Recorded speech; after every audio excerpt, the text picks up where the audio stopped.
right down to the wire. FlyQuest, had a huge advantage for a long time, but Golden Guardians never gave them the fight they needed to close the game, and it felt like, well, maybe Golden Guardians could claw their way back in. Maybe they could be back in it. But FlyQuest did close it out. We are here in Game 5, and Vel'Koz not going to be seen again in this series. No, sir. They're saying they're tired of seeing Froggen on that one. They do not want to see Olleh on the Tahm Kench or Deftly back on the Kalista. Golden Guardians, however, are going to retain the Sylas and Akali bans and make sure the Viper's not on Rise. And that Rise, I mean, not only did it have that game-winning fight, but it was also about the priority he had in lane against Hauntzer. He had been pushing in Hauntzer, keeping him under his turret for quite a long time, and Varus insta-lock Braum and Lucian. So this is the first time we have not seen Galio and J4 being locked in for the last quite a few games here. So yeah. Golden Guardians drafting a very strong 2v2, but that being said, you are giving up some of that potential hard engage, which has been very successful for them. It was not super successful in the last game. Contractz got absolutely outpaced in the jungle, completely fell behind the curve of the game. Santorin was relevant as a third solo laner in terms of his economy and his impact in the fights for FlyQuest. FlyQuest are going to go ahead and grab that Morgana. Must have been watching Crumbs' segment, thinking about, all right, what are we going to put this guy on? And once again, Pobelter for Irelia. Yeah, or Irelia for Pobelter. Morgana going to be very, very powerful. We are expecting it to be a support pick for the Morgana, but it can also go mid. You can put Irelia top. So these are flexes you do have to worry about. And will be interesting to see how that is going to match up. Ranged advantage certainly in the bot side if this does become the support for JayJ.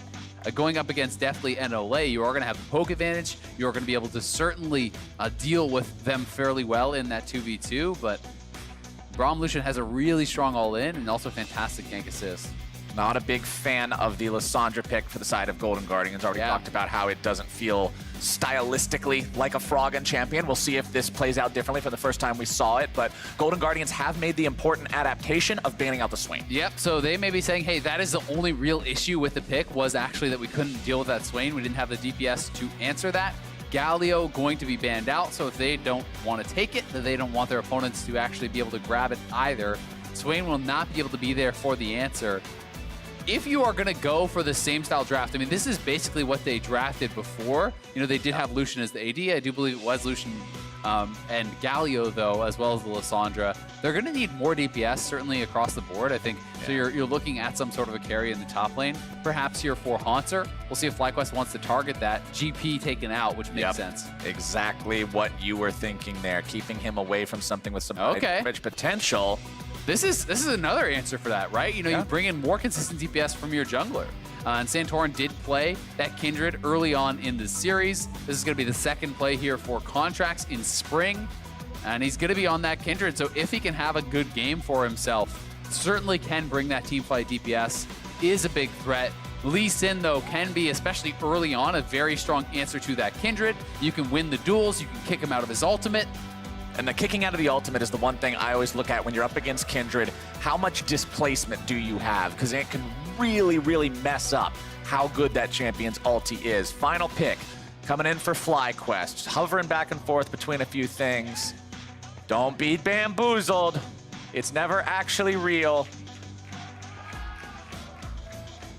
Okay, Zoe. That's going to be the pick here for Pobelter. So one of his most played throughout the split, has not been able to bring it out just yet in this series. And now we find out, is this Lissandra top or is it mid? You have the ability to counterpick. You know that it's Irelia in the top lane. You know that this is Zoe in the mid lane. They are going to have that final counterpick, and it's not going to be a lane counter if we get the Ornn. It's going to be about the team fight. It's going to be about the engage. They gave up the J4 and Galio. They are replacing that with the Ornn to give themselves some reliable, very powerful engage coming out of that top lane.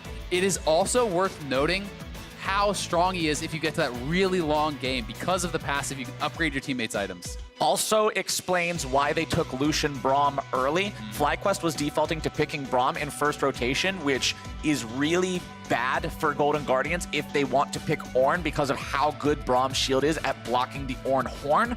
Deny that one, hold Ornn till last, get him with the surprise left hook, and that's the Ornn. I want to see how well this works out for Hauntzer there in the top side, because we've seen this champion absolutely decimate the back lines of teams that aren't ready for that level of engage. And there's a lot of squishy members you can get onto and knock up with this Ornn engage. Black Shield will be an answer that can defend one of your carries, certainly not all, but it's going to be a very exciting one. And I do think, again, top lane will be critical. Hauntzer has been so strong, I think, throughout this series. Viper having an incredible last team fight in the 4th game, pushing them to game 5 with that Rise flank, killing off both the carries. And if he can get ahead, maybe he can just make this game about him once more. This is it. 4 games so far have brought us to even ground. One more time on the Summoner's Rift here today between these two squads to decide who goes on to the semifinals and who watches the rest of the playoffs from home. Fans of both teams here in the audience, everybody's cheering for their squad to be able to bring home the W on this one. It all comes down to one last game.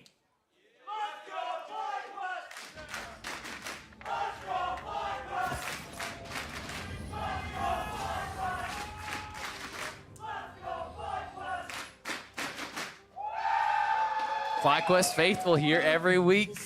Time after time. Death, Taxes, and FlyQuest fans having the Thunder Sticks ready to go. Life has a few certainties, Mr. Azael, and those are all some of them. As we've made our way on to Summoner's Rift now, everybody out into the river. Nothing too interesting happening just yet. Wards being placed down in the pixel brushes to make sure no delayed invades. Yeah, a couple of things worth pointing out is it is double exhaust for the supports here, which is interesting because we've seen quite a bit of exhaust this series, but in general, throughout the year, we've seen so little exhaust. It is very often the Ignite that has been brought. Instead, pretty defensive masteries, runes rather, here for the two sides. You know, you are going to have Guardian on both the Morgana and the Braum as well as exhaust. It is going to be on hit for Turtle once again. You can tell by the lethal tempo, and Pobelter having to play that cleanse tax going up against Lissandra on Zoe. You're going to be so susceptible if you don't have that. And I want to see the state of the mental of both of these teams, because it has to be pretty compromised, I would think, after last game. Even if you won it, that's definitely a taxing one. So I want to see who's able to keep their cool here in game number 5. Red buff started off by the side of Golden Guardians. Wanted to make sure he doesn't lose patience, so Contractz can steal that one away for himself. Smite it to make sure. Always like to see that on the invade. Make sure you smite it. They can't steal it away with something cheeky over the wall. And Santorin, you know, he had to just immediately leave and now do a leashless blue. So I'm going to be interested to see what kind of path Contractz goes if they just decide to take up vertical jungling. If that is the choice, you will be kind of sacrificing perhaps some additional camps. Hauntzer holding the wave near his turret. He doesn't want it to bounce and then put him in kind of a difficult situation where he has to push up, knowing that Lee Sin is going to be on his side of the map. RNG favors Golden Guardians this time around. The coin flip on the Scuttle Crabs did go into the bottom side. That's the one that Contractz has priority on, so that is going to mean one Kindred mark instantly over there to the Golden Guardians jungle. The next thing that remains to be seen is, will he actually go for the red buff? You know, will he actually try to get over there? As they do get the Braum passive stun on the Turtle, but it's Deftly that ends up taking the worst end of that trade regardless. And you are up against that range matchup in Pobelter. Contractz flashing in after Pobelter. A cleanse will be enough to get Pobelter out of trouble, but a little bit of damage will continue to make sure this lane stays in the favor of Golden Guardians. Pobelter just trying to clear out some waves here. Froggen will shove up, and you'll see Santorin head towards that enemy jungle. He knows that Contractz isn't on this side of the map, so he decides, I'll grab a red buff. Yep, and because he saw that Contractz was doing that, you knew he wasn't going to go try to actually get the 3 buff. He was going back towards vertical jungling. Will work his way now down towards those Krugs. We'll see if Turtle and JayJ can have anything to say about that, but Hauntzer now in a pretty awkward position because he knows he's playing weak side of the map. He knows his jungler's down on the very opposite corner, and the wave is pushing away from Hauntzer. So he is going to be in a spot where very likely Lee Sin is behind you, and you know that. So that's why Viper is going to hold the wave. He wants it to not crash so that Hauntzer has to walk forward and kind of expose himself, and he has successfully held the ranged minions out of turret range. So, you know, Hauntzer either just has to sit in the bush and get experience or expose himself to a gank, and now he shows, so Santorin potentially could try something. The choice is exposure to the gank, but I feel like this is like calling your bluff. It's saying, all right, I'm willing to bet you're not going to go after this because you expect I would only do this if I had somebody nearby. Yeah, it's surprised I don't. And also, I mean, Viper was down a level. He had been kind of chunked out, right? So it is a full HP Ornn, and you know, if you go over there and you show and it fails, you know, you're wasting time. You're perhaps going to lose additional camps. So it is just the continued farm here for Contractz, and giant minion wave 2. Yeah, does get a little bit of an advantage there.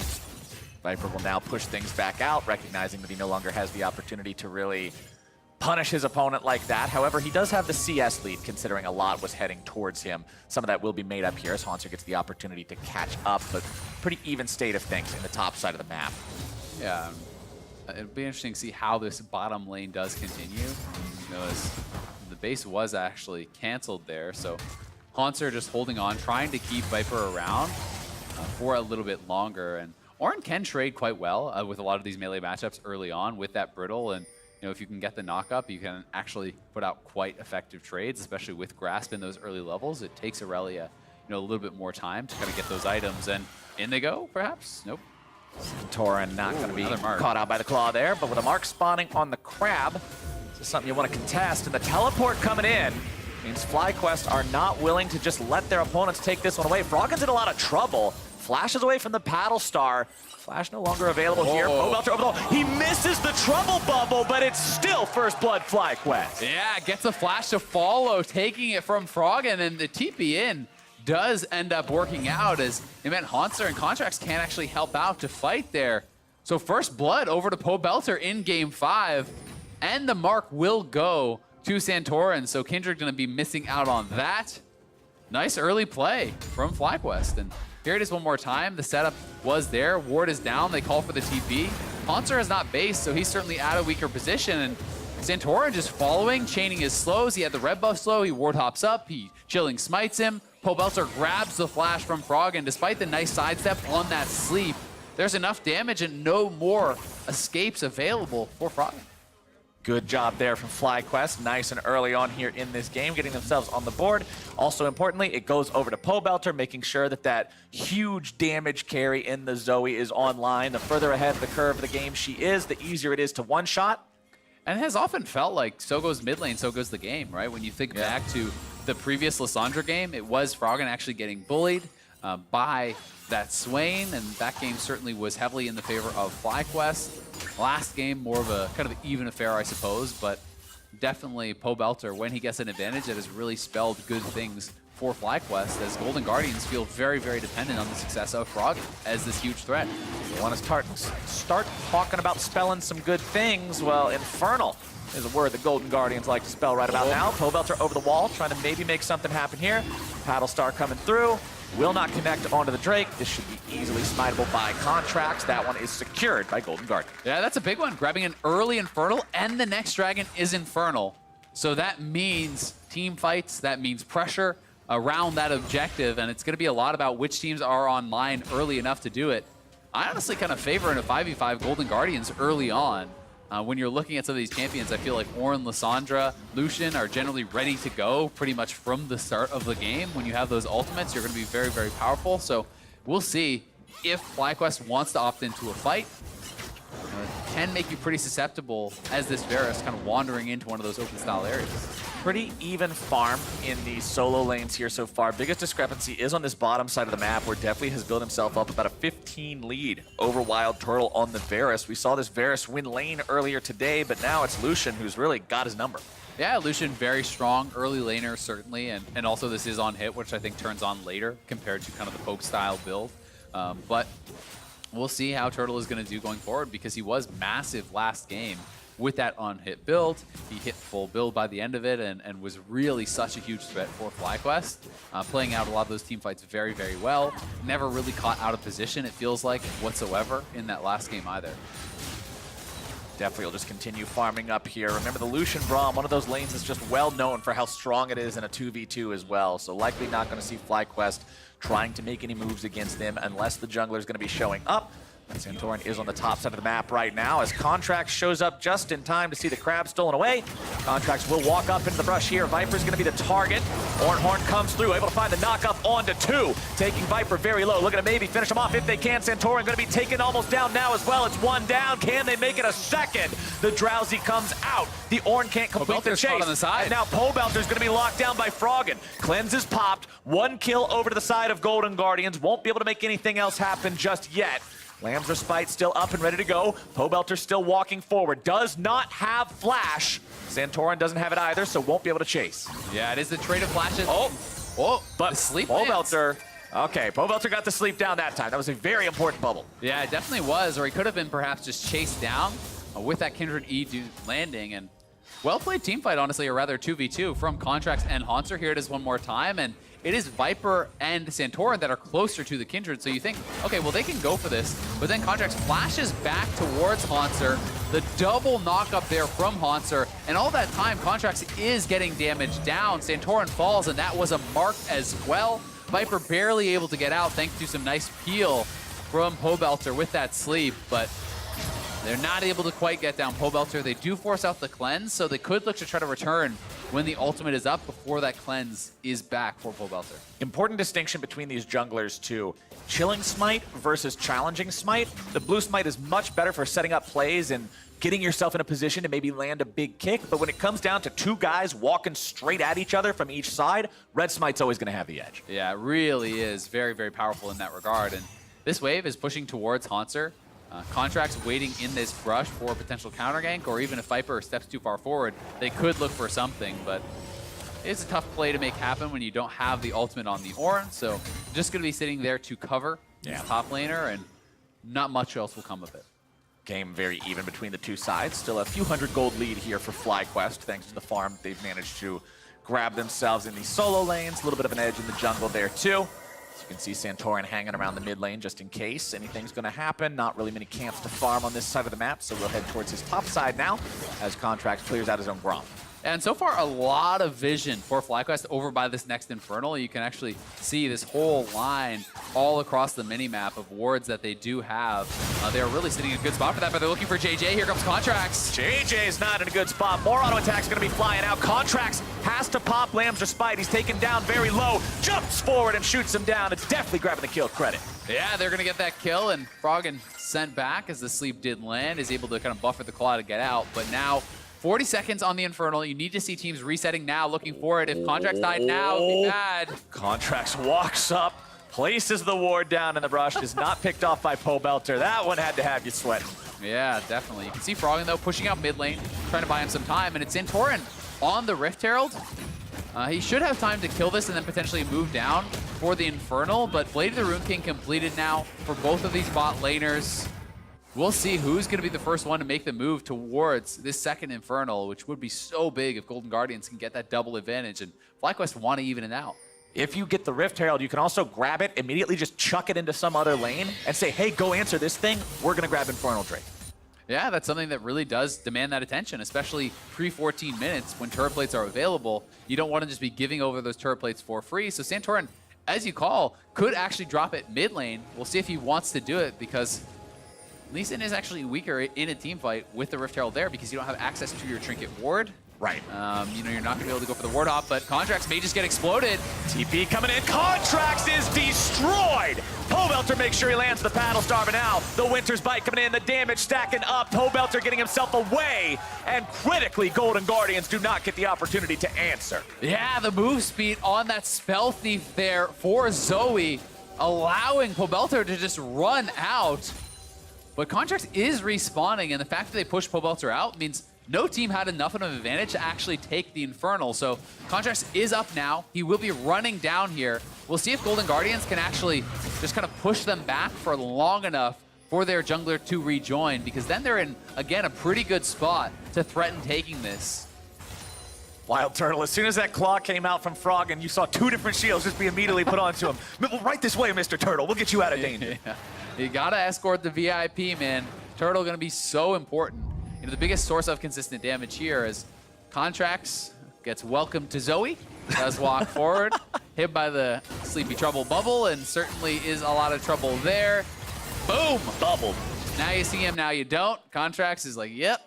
We've all been there, bud. I know that feeling. We have all felt the wrath of the trouble bubble as the Rift Herald is dropped mid, and this is what I was talking about. This can give you some priority over the Drake pit. Also just give you that turret plating money.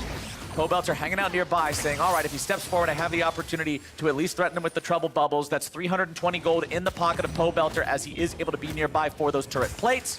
This battle for vision has been huge, and now Ornn TPing in. Ornn coming in means FlyQuest might be in some trouble here on the bottom side. Ornn is going to be sounded. There goes the ulti. Damage coming out. JayJ going to be taken very low. More auto attacks coming through. Contractz grabbing the kill, and that is Golden Guardians finding the pick they need. They head over to the Drake. Great engage, but at the same time, Pobelter actually chunked out Froggen. Froggen had to use his ultimate, and he's back to base, so we'll see if they can even try to take it. Right now, it's Viper on that top lane turret. If it's just the one kill for the TP, you have to say that's totally fine for FlyQuest. They want to start it up. They are starting it up now. But TP is available for Viper, so we'll see if they can secure it. Olleh throwing out the shield right now. Infernal Drake going to be taken down to half. In the pit, stays that Braum. He's going to be taken so very low. Olleh in some trouble. Turtle grabbing the kill credit onto him. Pobelter now going to be barely getting away with his own life. Vanguard's Edge makes its way into the fight. Viper's managed to find 3. Lamb's Respite will keep them alive. But here comes FlyQuest. Hauntzer's trying to hobble away. Frog is the last man standing. Turtle smells blood in the water. A double kill for Viper and an ace for FlyQuest. It's a 5-for-0 ace at the Infernal. What a decisive fight there for FlyQuest as they're able to absolutely turn it around. Again, Pobelter too fast with the Spell Thief, getting out with that bonus move speed. They get the Infernal. They get 5 kills. They get first turret. And the game just got so tough for Golden Guardians. Those are the kinds of plays that define games. If FlyQuest manages to snowball the game off of that play, which is very, very possible, you go back and you look at that play because that's what changed everything. We were on such even footing, and now FlyQuest just feels like they gained so very much. And you've got to give so much credit to Pobelter, because when Golden Guardians pulled the trigger on the initial play and they TP'd down Hauntzer, they kill off JayJ. But at the same time, Pobelter had pushed Froggen back to base, which meant they couldn't start up the Dragon. They have to wait for so long. That gave Viper time, to get his wave pushed up, to TP down, for everyone to come back to that fight. And again, Golden Guardians keep trying to pick off Pobelter, but he keeps being so fast with the additional summoners he's picking up and that Spell Thief movement speed. 3-man top, though, looking for Viper, but Santorin is here. Here we go. Hauntzer starting things off. Ornn has been sounded. Viper going to be dashing around left, right, and center, looking to buy himself some time. Stunned up, shut down. Golden Guardians get their man and get out. Yeah, big shutdown for them there. They need something to start working for them as they are pretty far behind. Here this is one more time. The sleep lands onto Olleh. He is pushed completely out of the fight. And then look at this. They're on to Pobelter. They're trying to catch up to him, but he's too damn fast. Zoe gets out. Viper comes in from behind. 3-man stun there. Pobelter following up, perfectly timing the Paddle Star out of that Lamb's Respite. They take him down, and then Turtle flashes forward, snipes down Froggen, and another turret falling their way. It is one traded back on the top side, but look at the damage from the solos coming out from FlyQuest there. That was enormous from Viper and Pobelter. Viper's fangs are fully reared and ready to go. This man is looking to seriously end this series in style. Their team up now 3,000 gold.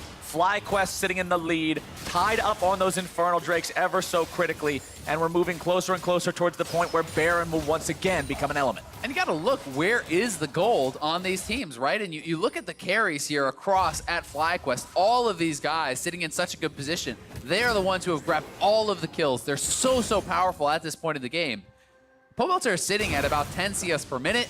He has double spell pen, Ludens, and a large rod on top of that. He is so far ahead of Froggen at this point in the game, and certainly has hit that threshold where you get slept, someone blocks it or you die, right? Yeah. And that is pretty much it, unless you are Braum and you have your shield up, or you're Hauntzer and you're so tanky that maybe you can withstand that. But for Deftly, for Froggen, for Contractz, one sleep is death. Sub 2 minutes on both the next Drake and the Baron. Next Drake will be Ocean, and A single Ocean 20 minutes into the game is honestly pretty low priority for both teams, so don't expect this to be something that everybody's going to rush into, just 10-man dog pile, whoever gets it, gets it. Probably not what we're going to see happen. Golden Guardians may just abdicate that one, allow themselves some more time to scale up. As you already mentioned about the Ornn, as he gets further into the game, we will have those Ornn item upgrades for the side of Golden Guardians, so we'll see what they can do with those. Yeah, the question just becomes, are Golden Guardians even comfortable taking this late when you have the Lucian, when you don't really have the big split push threat, right? Sure, they have people that can answer, but you give Irelia enough time in a side lane, certainly in the later stages of the game, that's who you're going to prioritize in that 1v1 against Ornn. You know, that can become pretty difficult.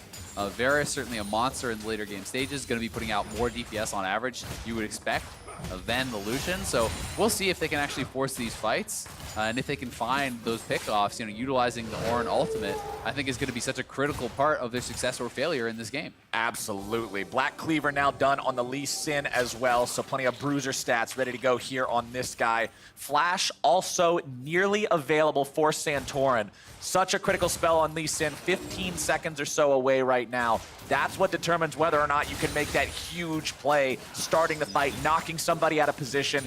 Granted, you're kind of going to need to do it on the Kindred or the Lucian. Froggen just has too many ways to make that work out for him. Hey, thanks for the free positioning. I'm just going to ult myself in the middle of your team.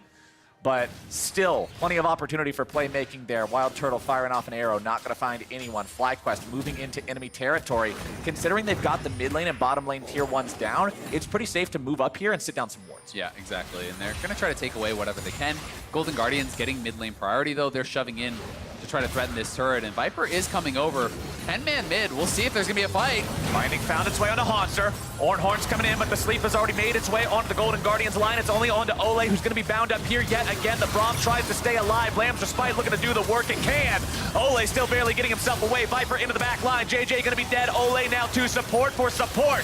Viper's able to grab himself one kill, but now he falls to Contractz, and Golden Guardians win the fight 2-1. Yeah, Golden Guardians getting a couple big kills for themselves. There's so many summoners expended, though, to get away. You can see FlyQuest is sitting on so many more of these summoners and do still have, I think, priority around this dragon. We'll see if they're going to try to back off, but will still be a tough fight to take for Golden Guardians as Froggen gets chunked out. They don't have the cooldowns. Whoa. Pobelter continuing to press forward on this Zoe, continuing to land bubble after bubble. It's nap time at the Golden Guardians house. My as God. he just chases everyone down. Look at the move speed on this man. What? Point blank paddle star. Quick, quick, boom. Pobelter is just taking over this game, chasing them across the whole map, grabbing summoner after summoner with the Spell Thief there. He has just been such a difference maker in this critical game number 5. Another Drake secured in the meantime by FlyQuest, as now we'll see if Turtle can get himself out of danger. Gonna be tagged up with the concussive blows, but there's the black shield, keeping him safe for now. Froggen moving forward, not gonna take that claw. Does not want to risk jumping into something like a Zoe. They had no vision on him. Golden Guardians gets nothing. But that's double TP expended for that play, which nothing came from it whatsoever, right? They don't even get a summoner out. So here this is one more time, 5-man mid. They hit the binding, but then it's Olleh gets tagged by Turtle's ultimate. Everyone just focusing down on this Braum. They are kind of getting zoned out by the rest of the squad. It was a good ultimate from Hauntzer to try to peel. And you can see him going forward now on the side. Flash ultimate in from Froggen. And then Hauntzer and Deftly go in on JayJ. That is the price of playing that range support sometimes. You are so squishy. Viper chasing forward, gets a kill onto the support, but does give up his life in the exchange. But critically, when you looked at the summoners, so many more were still available for FlyQuest. So despite the fact that they were down numbers, they were in a better position to actually take that fight. And that is why we saw Pobelter going off, chasing so aggressively into his opponents, because Kindred, Lissandra, all these champions, Ornn, without their ult, they're so much less threatening. Oh, absolutely. Final tier 1 turret also taken down now by the side of FlyQuest, who, considering they've taken down everything in the outer ring, are now tasked with pushing further into enemy territory, sitting down some wards, pushing up, and looking to make a play like that. Sometimes we see teams sort of hit a roadblock here, wait for the Baron, set up there instead. We'll see how FlyQuest wants to play this one. Next one, going to be Infernal. We saw how much attention that drew last time from these two squads, and getting vision control is going to be so critical because it's almost impossible to fight forward into a fed Zoe. Like, you have to play so damn safe, so if it's FlyQuest with vision control around that dragon, I don't think Golden Guardians can really even check in without just potentially just losing instantly off that, because if you lose a horrible fight by Dragon, now you're going to lose Baron too. So they have to be so careful, and that's why FlyQuest is prioritizing getting all these pinks down, getting these vision. You see Pobelter sitting around these pink wards. He's just going to keep fishing, because anytime he hits a bubble, they got to leave or they're going to die. And this isn't just Zoe that can pick you off, remember. So let's say the bubble misses. Yeah. You've still got Morgana, you've still got Varus, you've still got all these tools that can catch you out. Yeah, Lee Sin with that flash ready to go has a hell of an ability to initiate. There's a root finding its way onto Contractz. Very nice Unbreakable from Olleh to stop the piercing arrow. Yeah, not getting too much with that was Turtle, but all right. Now the ulti. Here we go. Hauntzer trying to fire it off. WildTurtle's forced to get himself away from that one. JayJ is going to be kept safe by the power of the Black Shield. Meanwhile, the Tier 2 falls on the top side, and again, Golden Guardians will not find anything for their efforts. Yeah, that was Froggen's ultimate into that Black Shield, so a great job there by JayJ getting that up, and Froggen maybe had time, I think, to kind of recognize the Black Shield was up and not use it. Either way, they do at least get the Turtle Flash, which would be critical for the next fight, right? You know, the Infernal's going to be up in 2 minutes. That maybe gives you the opportunity to kind of dive in on that guy with Ornn and Lissandra and try to knock down Turtle, which could be a way to win a team fight. But we are not back in the olden days of pre-multiple nerfs Ornn, where the cooldown was 30 seconds or something ridiculous. It is about 1.5 minutes until that can come off cooldown. We're halfway done through that one. So still a way away before that can be summoned up again, and Golden Guardians will have to play around it. Remember, Black Shield can still keep him safe. WildTurtle should be feeling pretty protected overall in these fights. Does have Rage Blade plus Bork, so if he gets that free firing time, health bars will disappear. Definitely will, and while, you know, there is a significant gold lead for FlyQuest right now, they are sitting, you know, about 5K ahead, 5.5, or rather 5.5. You can see now the Ornn upgrades are starting to come through. There's 2 already on Hauntzer. The Black Cleaver just got upgraded for Deftly. Each of those is worth around 1,000 gold worth of stats. So that is quite a lot of extra gold in their pockets. So the gold lead is lying to you a little bit. It's not quite as bad, perhaps, as it now looks. And every level he's going to be getting, he's going to be upgrading more of those items for his teammates. So something that FlyQuest is going to kind of have to take into consideration. They may not be quite as far ahead as they feel. But FlyQuest have definitely been feeling good in this game so far. They've won all the big fights. We'll see if maybe they can find the opportunity to engage here in the lane. Binding comes out, damage goes through. QSS on Olleh gets him out of some trouble, but now the follow-up has come around. The Sleepy Trouble Bubble finds its way onto the Golden Guardian support. The follow-up is there. Santorin will not be able to make a play because of the flash coming out from Olleh, but now Hauntzer re-engages. He gets into the CC just in time. They're on the Ornn in the middle of the fight. Pobelter could be in some trouble here, having to get himself away. Lamb's Spike goes down. Turtle goes on a killing spree. Golden Guardians are going home. FlyQuest still have everybody alive. Yeah, they've got to retreat. They couldn't kill Viper off before the Kindred ultimate had to come out. So Viper just waits that out, then flashes out of there. And in the meantime, Froggen goes down in the front line. This is bad for Golden Guardians. You can see FlyQuest going straight over to the Baron. They're going to start this up. They know they have so much control in this game, and you have to walk through through Pobelter and Turtle to try to actually even contest. You have Bork, Rage Blade, Varus. This thing's disappearing. This is not going to last very long at all. Golden Guardians can't go anywhere near it, and that is 27-minute Baron over to the side of FlyQuest in game number 5. Golden Guardians will try to salvage this somehow and grab themselves an Infernal Drake. Maybe they can have that as a little bit of a consolation prize. Paddlestar finds its way onto Olleh. He blocks it up with the Unbreakable. JayJ moving forward, seeing if maybe there's a binding to find. We'll not get anything on that one, but FlyQuest still has priority over the mid lane. This is going to be Inhibitor, I think, just gone down. You know, Hauntzer is very, very low. Froggen is not there to actually contest this, so they can just walk up, bold as you like, knock down the Inhibitor tower. They will decide to actually back off and pillage some of the jungle here from Golden Guardians. They likely want to spend up some of their gold. You can see that Deathcap gold is actually there for Pobelter. Turtle is sitting on 3K, so they want to do their buys before they actually look for a fight, and they are going to be sitting in such an incredibly powerful position. Here it is one more time. Olleh gets rooted up. He QSs out. But even with that, on one of your tankiest member, Pobelter lands a great sleep onto him, and it is just a full commitment forward. He has to flash out. Everything just being used in retreat. Hauntzer gets down a pretty solid ultimate here, just barely able to get out of the stun and redirect.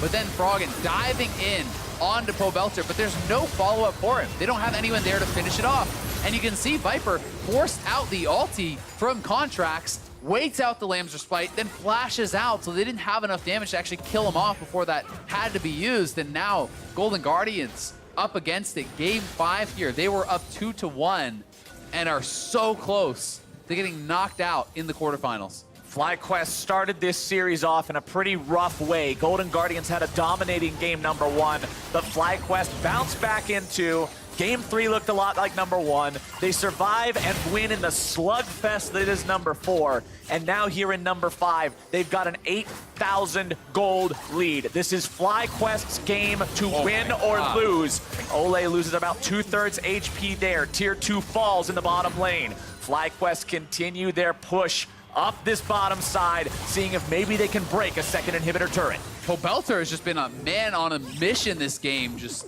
taking over completely. Mid inhibitor likely to fall here.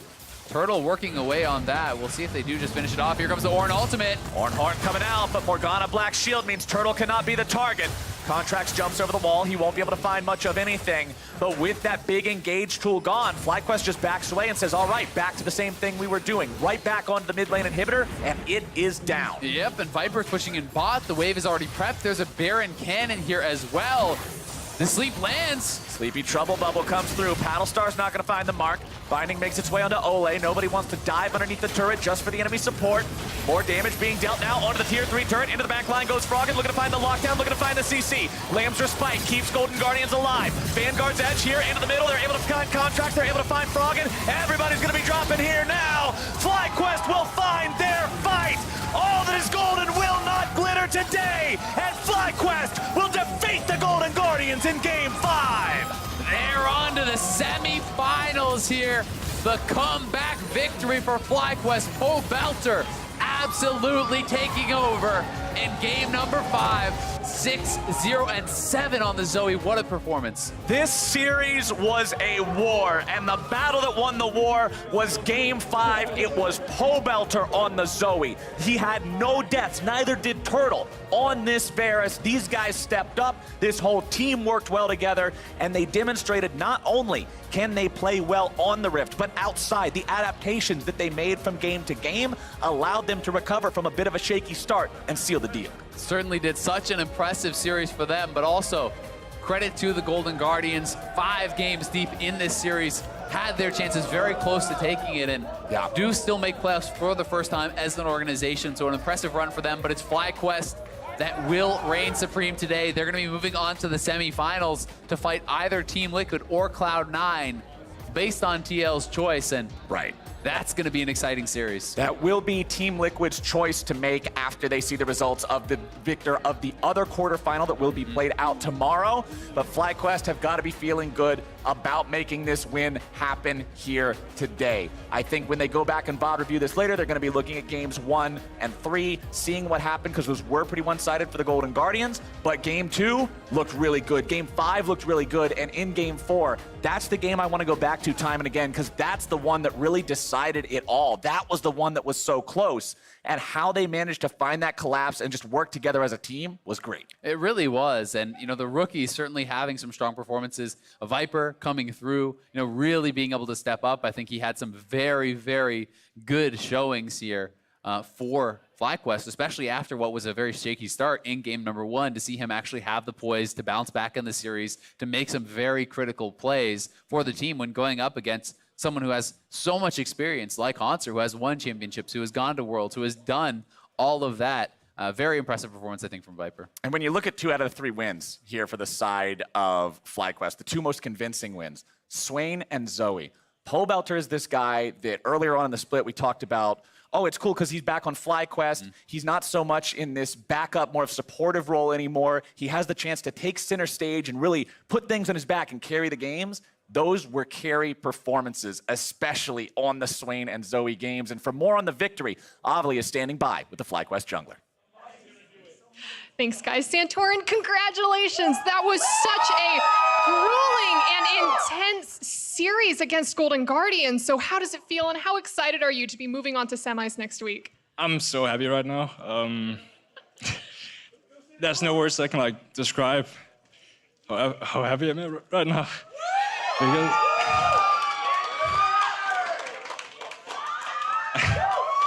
I made it this far for so long, and it just means the world to me. I mean, we heard the FlyQuest chants the entire game, the entire day. You have so many people here who are supporting you and all of your teammates around you, especially after last week, supporting you and holding you up. So what does that mean to you? I just love my team. Like, they're all great players, and I think we were really confident going into these games. We had some big mishaps in drafts, but eventually we just decided to just kind of YOLO it by just flexing Irelia, and we hadn't really practiced it that much. And I think just we had a lot of faith in each other, and that's what won us the series. You know, you played out of your mind today as well as the rest of your team. So I want to wish you, again, congratulations on the win and best of luck moving into semis for next week. So Santorin, please, one more round for him because my goodness. So again, congratulations. And that's us here. Let's hear from the State Farm Analyst Desk. Thank you, Azael. We'll have more interviews in just a few minutes, and we are going to take a closer look at this game. But in reference to that interview with Santorin, I would urge anyone to go watch the drive that was just recently released on him because it dives into exactly that. His journey back to the LCS here and ultimately to a playoff series win that goes 5 games and gives him the opportunity to challenge in a semifinal for a shot at that crown. I mean, he's got an amazing redemption arc from where he started to now being back on this team and legitimately improving game after game. He was the 3rd best jungler, the only person, not the top 2 teams to make it. This guy's been working so hard for so long. Finally, he gets the recognition. Yeah, just a huge day for him all around, the 3rd All-Pro team nod, this victory here, and had a really great series, all things considered. It was back and forth between him. That Karthus game was so good. There were a number of guys on FlyQuest that had to step up, though. Right. All right. Well, it's so nice to see that he's so happy because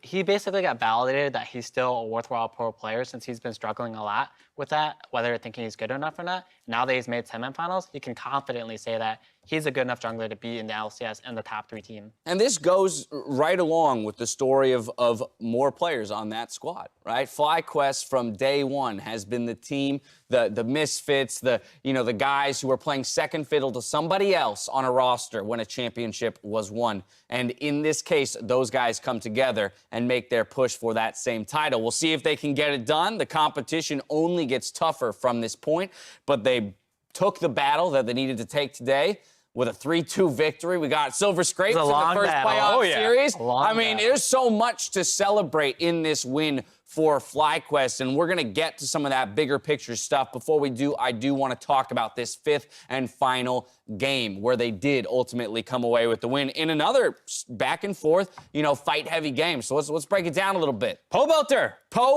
That's all we got to break down. He was carrying this game so hard, poking people out of situations, finding his own plays, and really setting his team up to be able to win this game. Right, and that's despite getting level 2 ganked by the enemy jungler where they flashed on him. That was such a bad game. And I'm just like, hey, the person took his health away, okay? It's a mental thing to your mentality when that happens to you. Yeah, well, there was a big fight that came rather early on in this game, only 14 minutes around the Dragon. Goes 4-0 in favor of FlyQuest. There's some hilarity that happens in here as well. Yeah, so the Sleepy Trouble Bubble catches the Braum, and he's now stuck tanking the Dragon, which is not where you want to be. And while it looks like Golden Guardians can continue to chase, a really nice 2-man kick out of Deftly, and then Viper goes in, gets 4 people on him, and he's so safe here with the Kindred ultimate that he gets a 3-man stun, and by the time it falls back, I mean, this fight just is so clean. Once this happens, you have an early game composition, it's all over. And you saw Pobelter kind of leading that fight initially, landing that sleep to set up the kill with the Varus snipe, and then they all turn onto him, and he's sprinting away as Zoe. There were so many plays by him where he's just like the Zoe with the move speed, sprinting away to stay alive,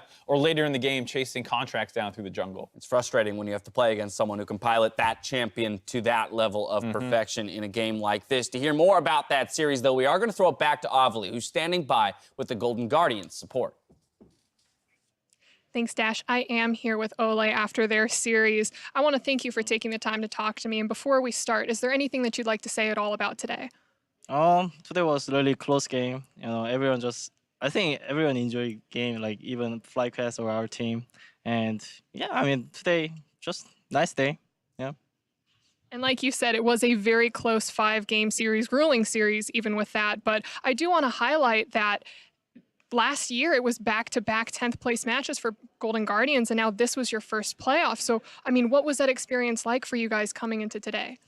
I think like actually making playoff was actually like really good luck for us, but yeah, like we didn't really play well, and I think we were struggling in early weeks. So I think if we figure out earlier, then maybe we could won it today. But yeah, I think it took so much time for us to know how to play as a team.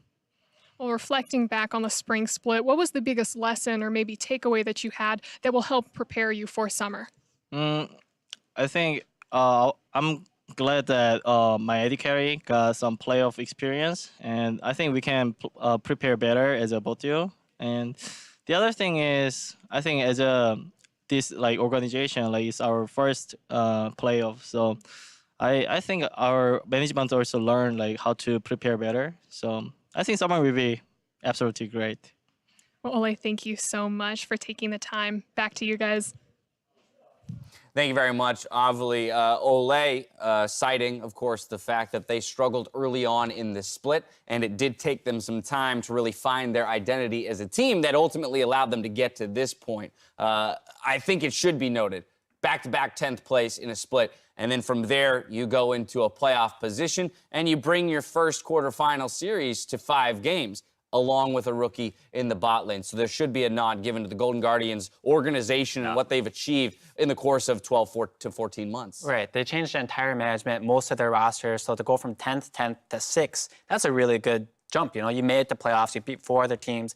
And while it's sad that you don't get to go farther in playoffs, you did at least make it, and that's a lot farther than other teams. But you know what's happy? FlyQuest, because they just made it to the next round. Boom. So let's talk about FlyQuest in the context, rather, of the entire series. It did take 5 games, and they did take that punch to the face in game 1. So the recovery, I think, is something that needs to be talked about. I mean, that was the biggest thing for me, because we were saying game 1, draft was bad, play was bad, everything about it was bad. All I'm saying is I drafted what they picked in the last 2 games.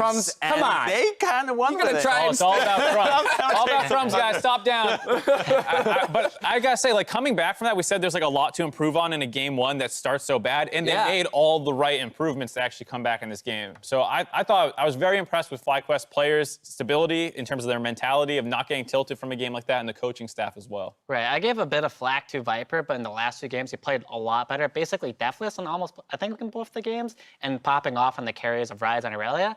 And then throughout the series, I feel like the coaches were doing better and better with the drafting as well, since it's a team effort with the players and the coaches. And I got very happy with Fly's draft after the first game. They learned from their mistake game 1 and improved heavily on it. Well, on Viper, look at the moves he made game 1, 2, and 3 on his Champions top lane. You're like, I don't know about this. Does he want to go in? What's going on? Game 4 and 5, you're like, man, the rift is his. He's going in. He's going for moves that you're thinking, is he crazy? But he gets out with a sliver of health. So if this is the progression that Viper has now, how does he look when he starts every game with that kind of confidence? Yeah, even that last game, there's a couple of Irelia fights where he is just solo on the backline by himself, forcing Kindred ults, which stall out the entire fight. It happened in that Drake replay, and then another one around the mid lane where Viper is 1v4 in the backline and stopping everyone from following up on Lissandra engages. Right. For the most part, everyone on FlyQuest stepped up. Turtle had very monstrous games as well, where he 0 deaths in both of the wins, the most recent ones, and Pobelter. So everyone on their team is stepping up when needed to get this victory for them, and they should definitely be happy. Everyone stepped up, perhaps one person a little bit more than the rest. Earning his first series win of 2019 and picking up the player of the series is Pobelter in that mid lane. You take it, and you were going to say the notorious POB is what I was going to say. He was an absolute beast. You have to cast your mind back to that Swain game where he brought his team back by himself almost, it felt like, dragged them from a game that was behind and put them in the lead.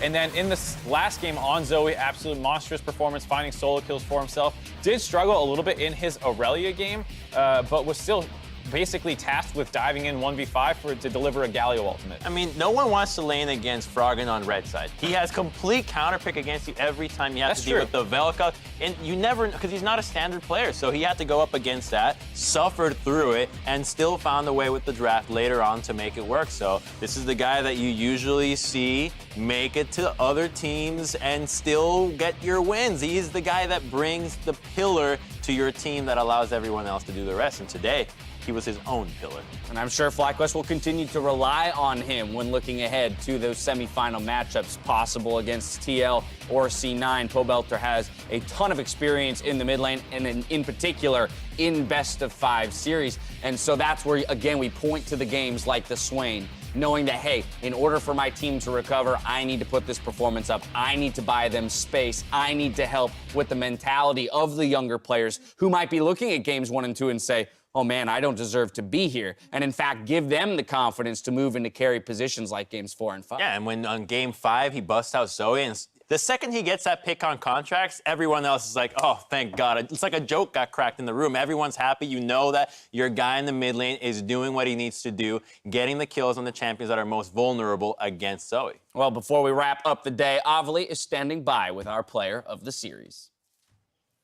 Thanks, Dash. I am with our player of the series, Pobelter. Now, in that series, you had 2 games that were just absolutely disgusting to me, the Swain game and the Zoe game. So what did you think about today and your games against Golden Guardians?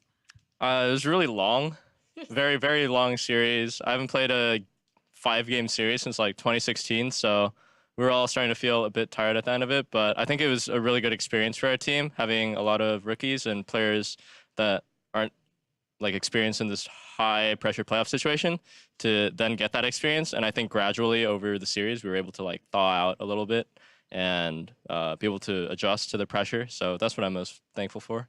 So now that you guys have that stage experience, especially important for top laner and rookie Viper, do you think your performance will be even elevated come next week for semifinals? Yeah, that's the hope. I think we don't know who we're going to play yet, right? Because they get to choose. Yeah. Hopefully TL picks us. Oh, so you want them to pick you? Yeah. Awesome. So is it going to be like a straight wipe again, or? Well, I wouldn't really call today a straight wipe. I mean, it was 3-2, really, really close, but I think we have what it takes to beat them. And yeah, it's going to be really satisfying if we can beat them. That would be satisfying to watch as well. But Pobelter, thank you. And congratulations again on both players on the series and the win for today. That's it for us here. Back to you guys. Dude, he wants revenge. He wants to take the TL, right? I hope so. Would you choose Team Liquid if you had the choice? Say you're the fourth place team coming in. You get to choose either the first or the second. Listen, which one would you choose? Am I Pobelter? Yes. Yes, I choose TL. Yeah. But if you're trying to win the whole thing, you might as well say, I'll take anyone out. I'll beat them too. I think C9 and Team Liquid both look really good. They're not that different in terms of skill level. So if I'm gonna play against a really tough opponent, give me the one with a personal grudge to sharpen my axe. I like the confidence. This is always what I want to see out of players, especially when it comes down to the wire here in the postseason. Now, FlyQuest progressed to the semifinals, but we'll wait to find out who their opponent is after tomorrow's series, Echo Fox versus TSM. Here's a look at that bracket. We kind of already discussed who TL might want to pick. The idea there being not TSM, if TSM does come away with the victory. But taking a look at tomorrow's series, Echo Fox TSM, I don't know, man. I think that one's closer than a lot of people might be giving credit to the seeding. I mean, yeah, TSM might be looking like the favorite to win the whole thing, but Echo Fox is good, all right? Rush has been having a great game, and a guy that has been underrated is Solo. Started off, we were rating him pretty low, but every single game, he's gotten so much better that now he was bopping people in the top lane. He bopped Impact. What can he do now against Broken Blade, who not many of us had him as third best team, right? Right. Yeah, he's shown up a bit. Looking at that game, they have Apollo, Hako, and Solo, who last time beat TSM in the best of 5. And if you look at Rush on Twitter, he's talking crap to TSM. Saying, what's he saying? He's going to say that he's going to crush him. Looking forward to the games on tomorrow, you know? Good. So he's going into it with confidence, and that's the Rush you want to see. You want to see him being happy and being confident going into the games, because that's a lot different of a play style. I want to see teams making it a difficult choice for TL. Right? That's what I want to see coming out of the series tomorrow and the series today, is that they actually have a tough decision on their hands for who they want to play.